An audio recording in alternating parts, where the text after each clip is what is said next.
একটা প্রশ্ন করেছেন একজন অমুসলিম ভাই, তার নাম যোগিন্দর সিং মাইন। তিনি একজন শিখ আর প্রশ্ন করেছেন যে দয়া করে ইসলাম এবং শিখ ধর্মের সাদৃশ্য বলবেন কি। একজন শিখ ভাই খুব সুন্দর প্রশ্ন করেছেন যে ইসলাম এবং শিখ ধর্মের সাদৃশ্য কি। অনেক সাদৃশ্যই আছে, সবকিছু বলার সময় হাতে নেই। কয়েকটা বিষয় সংক্ষেপে বলবো যে শিখ ধর্ম এটা 10 গুরুর ধর্ম। অনেকে এটা জানে না। এর প্রতিষ্ঠাতা হচ্ছেন গুরু নানক সাহেব 1500 শতাব্দীর পরে, সেটা পাঞ্জাবে পঞ্চনদীর তীরে। আর গুরু নানক মুসলিমদের দ্বারা খুবই প্রভাবিত হয়েছিলেন। ক্ষত্রিয় পরিবারে জন্ম তার, হিন্দু যোদ্ধা পরিবার, মুসলিমদের দ্বারা প্রভাবিত হয়েছিলেন অনেক মুসলিমদের। আর যে পঞ্চক শিখরা সবসময় মেনে চলে তা হচ্ছে কেশ মানে বড় বড় চুল, তারপর কাঙ্গা মানে চিরুনি চুল পরিষ্কার করতে, তারপর কাড়া মানে ব্রেসলেট, চতুর্থ হচ্ছে কাচ্চা মানে লম্বা অন্তর্বাস, আর পঞ্চম হচ্ছে কিরপান মানে ছুরি। সংক্ষেপে এটা হচ্ছে পরিচয় একজন শিখ সম্পর্কে। আবার যখন কাউকে দেখবেন মাথা পেঁচানো তখনও বোঝা যায় সেটা। তাই আমি সবসময় বলি যে যারা ভয় ছাড়া লেবাস পরে তারা হচ্ছে শিখ। এজন্য আমার লেকচার শুনেন, যদি পোশাক দিয়ে উদ্দেশ্য বোঝা যায় মুসলিমদের বলি, সেটা পরে মাশাআল্লাহ শিখরা। শিখ হিসেবে তারা গর্ববোধ করে, এমনকি কানাডিয়ান সরকারের সাথে যুদ্ধও করে তারা। আর্মিতে একজনকে বলা হয়েছে মাথা চুল কাটতে, সে বলল না কাটবো না, তারপর মামলা করে তারা জিতেও গেল। আমি যখন প্রথম কানাডা যাই 1996 সালে, সে সময় পত্রিকার শিরোনাম ছিল কানাডার আর্মির সাথে একজন শিখ মামলা যুদ্ধ করছে। তবে আমাদের মুসলিমদের অনেকে অনেক কথা বলে থাকে, দাড়ি পর্যন্ত কেটে ফেলে কেন।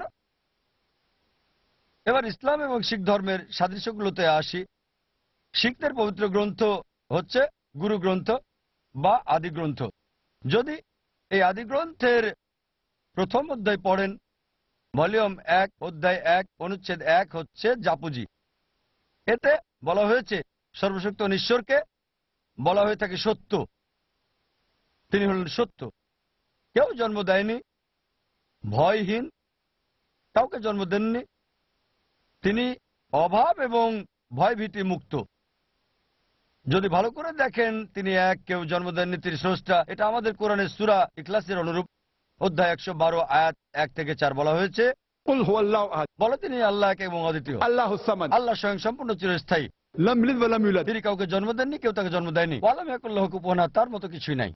শিখ ধর্মে শিখরা অবতারবাদে বিশ্বাস করে না, মানে ঈশ্বরের অবতারে। এক ঈশ্বরে বিশ্বাস করে। ঈশ্বরের কোনো আকৃতি বোঝায় না, তাকে বলা হয় এক ওমকারা। আবার ওমকারাও বলা হয়ে থাকে। সর্বশক্তিমান ঈশ্বরের অনেক নাম দেওয়া হয়েছে গুরু গ্রন্থে।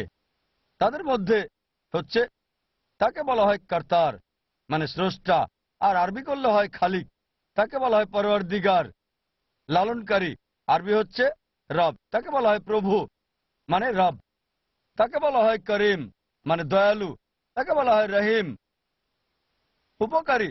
তাকে বলা হয় ওয়াহে গুরু, এক ঈশ্বর। তাই যদি ভালো করে দেখেন অনেক সাদৃশ্য রয়েছে শিখ ধর্মে ঈশ্বরের ধারণার সাথে। এজন্য দেখবেন তারা মূর্তি পূজায় বিশ্বাস করে না, অবতারবাদে বিশ্বাস করে না, এক ঈশ্বরে বিশ্বাস করে। যদি দেখেন যে গুরু নানক শান্ত কবির দ্বারাও প্রভাবিত হয়েছিলেন, এবং তা গ্রন্থে দেখা যায় অনেক কথাই রয়েছে শান্ত কবিরের। যেমন একটা হচ্ছে दुख में सुमिर न सब करे, सुख में करे न कोई, जो सुख में सुमिर न करे तो दुख काय होए। তার মানে বিপদের সময়ে সবাই ঈশ্বরকে ডাকে, আর সুখের সময়ে সবাই তাকে ভুলে যায়। যদি সুখে ঈশ্বরকে ডাকো, বিপদ তোমাকে কিভাবে স্পর্শ করবে। একই কথা আল্লাহ বলেছেন সূরা রুম অধ্যায় 30 আয়াত 33 যে যখন মানুষের কাছে বিপদ আসে আল্লাহ সুবহানাহু ওয়া তাআলার কাছে কাঁদে, কিন্তু বিপদ চলে গেলে সে আল্লাহ সুবহানাহু ওয়া তাআলার সাথে শরিক করে। তাই যদি দেখেন শিখ ধর্ম এক ঈশ্বরে বিশ্বাস করে, এটা এক ঈশ্বরে বিশ্বাসী, মূর্তি পূজা করে না। যদিও অনেকে বলে এটা হিন্দু এবং ইসলাম ধর্মের মিশ্রণ। আমরা দেখছি যে ঈশ্বরের ধারণার ক্ষেত্রে এটা পুরোপুরি পুরোপুরি ইসলামের মতোই। বিস্তারিত জানার জন্য আমার ভিডিও ক্যাসেট দেখতে পারেন। বিশ্বের প্রধান ধর্মগুলোতে ঈশ্বরের ধারণা, সেখানে বিস্তারিত বলেছি। আশা করি উত্তরটা পেয়েছেন।